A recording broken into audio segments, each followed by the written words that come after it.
Hello guys, welcome back to our channel once again. So ఎప్పుడెప్పుడు అని ఎదురు చూస్తున్న మిరాయి మూవీ అయితే ఈ రోజు అయితే థియేటర్లకు అయితే వచ్చింది. పర్టికులర్గా నేను మార్నింగ్ షో అనేది చూడడం జరిగింది. ఇమ్మీడియట్ గా రివ్యూ చేయాలని చెప్పేసి అయితే అతి ఉత్సాహంతో అయితే నేను మీ ముందుకు వచ్చి అయితే నేను రివ్యూ ఇస్తున్నాను. సో అసలు మనం టీజర్ గ్లిమ్స్ లేకపోతే ట్రైలర్ రిలీజ్ అయినప్పటి నుంచి ఎక్స్పెక్టేషన్స్ ఒక రేంజ్ లో ఉన్నాయి. మనందరికీ తెలుసు తేజ సజ్జా అని అంటే ఒక మినిమం కంటెంట్ తో వస్తాడని చెప్పేసి అయితే, సో అలాంటి నమ్మకం అయితే ఆడియన్స్ కి అయితే ఒక టికెట్ వర్తి అయితే అని చెప్పేసి అయితే అనుకోవాలి. ఎందుకంటే మీరు పెట్టిన పైసలు అసలుకి మీకు ఆ టికెట్ ప్రైస్ ఇంకా తక్కువనే అనిపిస్తుంది నిజం చెప్పాలని అంటే. సో ఆ విజువల్స్ కానీ గ్రాండియర్ కానీ, సో ఆ స్టోరీ టెల్లింగ్ ఏదైతుందో స్టార్టింగ్ నుంచి ఎండింగ్ వరకు అసలు మత్తిపోతే చెప్పాలా. అండ్ మెయిన్ గా వస్తే గౌరీహర మ్యూజిక్ అయితే ఏదైతుందో అది మీకు పిచ్చెక్కిస్తుంది. మాక్సిమం చెప్తున్నాను కదా, ప్రతి ఒక్క సీన్ లో మీకు ఏదైతే ఎలివేషన్ సీన్స్ కానీ లేకపోతే యాక్షన్ సీక్వెన్స్ కానీ లేకపోతే ఎమోషనల్ సీన్స్ కానీ ఆ సీన్స్ వచ్చినప్పుడు మీకు గూస్ బంప్స్ అయితే కంపల్సరీ అయితే మీకు అయితే ఖచ్చితంగా వస్తుంది. శ్రియ ముఖ్యమైన పాత్ర అయితే ఒక పోషించింది అనమాట. సో శ్రియ గురించి మాట్లాడితే ఒక డెప్త్ క్యారెక్టర్. సో ఆ క్యారెక్టర్ కూడా చాలా అంటే చాలా బాగా డిజైన్ చేశాడు కార్తిక్ ఘట్టమనేని. మెయిన్ గా అయితే తేజ సజ్జ పైన వెళ్తుంటది. సో మీకు అందరికీ తెలుసు, మనకి ట్రైలర్ లో కూడా కొంచెం చూపెట్టిండు అశోకుడు 9 గ్రంథాలు, ఆ 9 గ్రంథాలు ఎవరి చేతిలో పడతాయి, లాస్ట్ కి రాముడు ఎందుకు వస్తాడు, అదంతా ఒక చెప్పాలంటే ఒక కొత్త వరల్డ్ కి తీసుకువెళ్ళినట్టు ఉంటది. ఆ విజువల్స్ చూస్తుంటే నిజంగా నేను అంటే వాళ్ళు ప్రెస్ మీట్ లో కానీ లేకపోతే ఇట్లా ప్రమోషన్స్ అప్పుడు కానీ వీళ్ళంతా చెప్తుండే అంటే వేరే వరల్డ్కి వెళ్తారు మీరు అది అని చెప్పేసి అన్నప్పుడు నేను మరీ అంత ఓవర్ ఎక్స్పెక్టేషన్స్ అయితే పెట్టుకోలేదు. ఎందుకు అని అంటే లైక్ ఇంతకుముందు నేను అలానే కార్తిక్ ఘట్టమనేని మీద నేను ఈగల్ సినిమాకి అయితే నేను అలాంటి ఎక్స్పెక్టేషన్స్ పెట్టుకున్నాను. నేను టెక్నికల్ గా అయితే గ్రాండియర్ గా ఇచ్చిండు ఈగల్ సినిమాకి. కాకపోతే ఒక్క మైనస్ పాయింట్ ఏంటంటే మొత్తం అంతా A to B, B to C అనే పాయింట్స్ ఉంటాయి కదా, ఆ పాయింట్స్ అయితే కొంచెం మిక్స్ చేయడంలో అయితే అక్కడ కన్ఫ్యూజ్ అయితే అయ్యిండు. కాకపోతే ఈ మిరాయి విషయానికి వచ్చేసరికి అయితే పర్ఫెక్ట్ సింక్ స్టార్టింగ్ నుంచి నీకు ఇంటర్వెల్ బ్యాంగ్ వరకు అసలు సినిమా మీకు ఎక్కడ బోర్ కొట్టదు. అసలు ఫస్ట్ ఆఫ్ ఆల్ చెప్పాలంటే ఆ సింకింగ్ ఏదైతే ఉన్నాయో character designs and events designs, ఆ ఈవెంట్స్ ఏదైతే ఉంటాయో ఆ ప్లేసెస్ చేంజ్ అవ్వడం కానీ లొకేషన్స్ చేంజ్ అవ్వడం కానీ అంత సూపర్ ఉంటుంది అసలు మెయిన్లీ ఇలాంటి అడ్వెంచర్స్ ఫిలిమ్స్ ఒక వర్గానికి సంబంధించిన అంటే లైక్ ఒక ఏజ్ కి సంబంధించిన వాళ్ళే చూడాలని అయితే ఉండదన్నమాట. సో ప్రతి ఏజ్ మెయిన్లీ చిన్నపిల్లలు ఎంత ఇష్టపడతారంటే ఈ సినిమాని మాక్సిమం ఇష్టపడతారు. ఎందుకంటే నేను చిన్నప్పుడు ఇలాంటి మూవీస్ చాలా చూసేవాడిని. నాకు ఇలాంటి విజువల్స్ అన్నా లేకపోతే ఇలాంటి ఇతిహాసం అనేది ఒకటి ఉంటుంది అనమాట. సో దాని గురించి కూడా స్టోరీ అయితే టెల్లింగ్ అయితే ఉంటుంది. కానీ కార్తిక్ ఘట్టమనేని గురించి మాట్లాడుకుంటే బ్రిలియంట్ స్టోరీ టెల్లింగ్ అయితే ఉంటుంది అనమాట దీంట్లో. సో అండ్ మెయిన్ గా చెప్పాలంటే విజువల్స్, ఎందుకంటే ఆయనే కదా కెమెరామ్యాన్ కూడా. సో ఇక్కడ 2 విధాలుగా ఒక డైరెక్టర్ ఒక కెమెరామ్యాన్ ఇద్దరు ఒకటే అయితే ఆ స్టోరీ టెల్లింగ్ ఎలా ఉంటుందో విజువల్ రూపంలో అయితే మనకైతే కళ్ళకు ఫీస్ట్ లాగా అనిపిస్తుంది.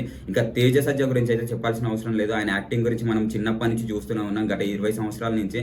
సో రోజుకి ఇంప్రూవ్మెంట్ అవుతున్నాడు. ఓన్లీ యాక్టింగ్ పరంగానే కాదు, కంటెంట్ సెలెక్షన్ లో కూడా. సో స్టోరీ ఎలాంటి టైంలో ఎలాంటి స్టోరీ తీసుకోవాలని చెప్పేసి అసలు అయితే ఈ మూవీ అనేది హనుమాన్ ముందుకే రిలీజ్ కావాలంట, అంటే హనుమాన్ ముందే స్టార్ట్ అయిందంట. బట్ కొన్ని కారణాల వల్ల ప్రొడ్యూసర్లు చేంజ్ అయిపోయేసి బడ్జెట్ విషయాలు అక్కడ ఇక్కడ అని చెప్పేసి, సో మినిమం ఉన్నది లో బడ్జెటే. కాకపోతే ఉన్న బడ్జెట్ లో కార్తిక్ ఘట్టమనేని తీసిన విధానం ఏదైతుందో అదైతే ఇండస్ట్రీని ఒక్కసారి ఉలిక్కి పడేలా చేసింది. ఎందుకనంటే అంత తక్కువ బడ్జెట్ లో ఇంత మంచి అవుట్పుట్ బయటకు తీసుకురావడం అనేది చాలా అంటే చాలా కష్టం చెప్పాలనంటే.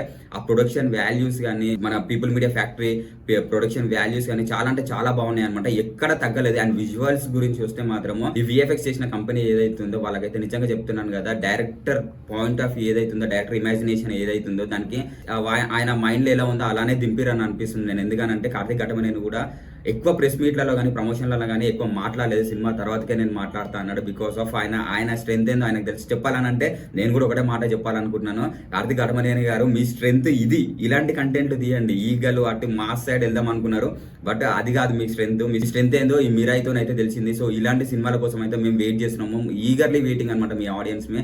సో మీరు ఇచ్చే విజువల్స్ ఎంత కొత్తగా ఉంటాయి అంటే విజువల్స్ కానీ యాక్షన్ సీక్వెన్స్ కానీ లేకపోతే ఆ డిజైనింగ్ కానీ అసలు చాలా అంటే చాలా బ్యూటిఫుల్. ఇంకా మెయిన్ గా చెప్పాలంటే ఇంకా జగపతి బాబు గారి క్యారెక్టర్ ఉందో అది కూడా చాలా బాగుంటుంది. అండ్ ఎప్పుడైతే ఫస్ట్ హాఫ్ ఎండింగ్ లో ఒక బ్యూటిఫుల్ గా కథ సాగుతూ ఉంటది, అప్పుడు ఇంటర్వెల్ బ్లాక్ వేస్తాడు. చాలా బాగా ఫీల్ అవుతాం మనం, ఆ వావ్ అది ఇదిరా సినిమా అన్నట్టు అనిపిస్తుంది స్టార్టింగ్ నుంచి నీకు ఇంటర్వెల్ బ్యాంక్ వరకు. కానీ సెకండ్ హాఫ్ వచ్చేసరికి కొంచెం ఏందనంటే గ్రిప్పింగ్ అనేది కొంచెం కోల్పోయినట్టు అనిపించింది నాకు కార్తిక్ ఘట్టమనేని. లైక్ ఏందనంటే మళ్ళీ ఈగల్లాగానే కొంచెం పాయింట్ టు పాయింట్ బాగానే సింక్ ఉంది. బట్ కాకపోతే ఇక్కడ మధ్యలో ఏం జరిగిందని అంటే కొంచెం ల్యాగ్ అనేది ఎక్కువ చేసింది అనమాట. బికాస్ ఆఫ్ కొంచెం అంటే సీన్స్ పెంచుకోలేకనో మరి డ్యూరేషన్ ఎక్కువైపోతుంది అనిపించేమో మరి దేనికో తెలియదు కానీ ఒక ఈవెంట్ నుంచి ఇంకొక సీన్కి అంటే ఒక ఎలివేషన్ నుంచి ఇంకో ఎలివేషన్కి వెళ్ళడానికి కొంచెం టైం తీసుకోవడం కానీ కొంచెం ల్యాగ్ చేయడం కానీ ఇలాంటివి అయితే కొన్ని అయితే చేయడం అయితే జరిగిందనమాట. కాకపోతే లాస్ట్కి వచ్చే క్లైమాక్స్ ఏదైతుందో నేను అయితే ఇది స్పాయిల్ అయితే చేయొద్దు అనుకుంటున్నాను నేను. సో ఆ రాముడు ఎందుకు వస్తాడు, సో ఆ రాముడు క్యారెక్టర్ ఎవరు, సో ఆ విజువల్స్ వచ్చినప్పుడు అయితే మినిమం 15 minutes ఇంకా థియేటర్ రచ్చ అంటే రచ్చ ఉంటుంది యాక్చువల్గా. సో మీరందరూ చెప్తున్నాను కదా, ఫ్యామిలీ కాదు కదా, చిన్న పిల్లల నుంచి పెద్ద వాళ్ళ వరకు అందరూ చూడాల్సిన సినిమా పర్టికులర్గా. అండ్ మీరందరూ చూసిన తర్వాత ఖచ్చితంగా అంటే ఎంజాయ్ చేస్తారు. సో తేజ సజ్జ మీద ఇంకా ఒక మంచి ఒపీనియన్ అయితే పెరుగుకుంటూ వెళ్ళిపోతుంది. ఇప్పటికే పాన్ ఇండియా స్టార్ అయిపోయిండు. సో బ్రో ఇంకా ఫ్యూచర్లో కూడా ఇలాంటి హిట్స్ ఇలాంటి కంటెంట్స్ ఎన్నో తేవాలని అయితే మేమైతే కోరుకుంటున్నాము. సో గైస్ మీరందరూ అయితే సినిమా చూడండి, చెప్తున్నాను పక్క టికెట్ వర్తి, పైసా వసూలు అంటున్నా. ఇక పైసా వసూలే. ఇంకా చెప్పాలంటే సినిమా మాత్రం ఇంకా ఒక రేంజ్ అంటే చింపి పడేసిన కార్తీక్ ఘట్టమనేనన్న, ఒక రేంజ్ అంటే ఒక రేంజ్. సో నెక్స్ట్ వీడియోలో అయితే కలుద్దాం, ఓకేనా.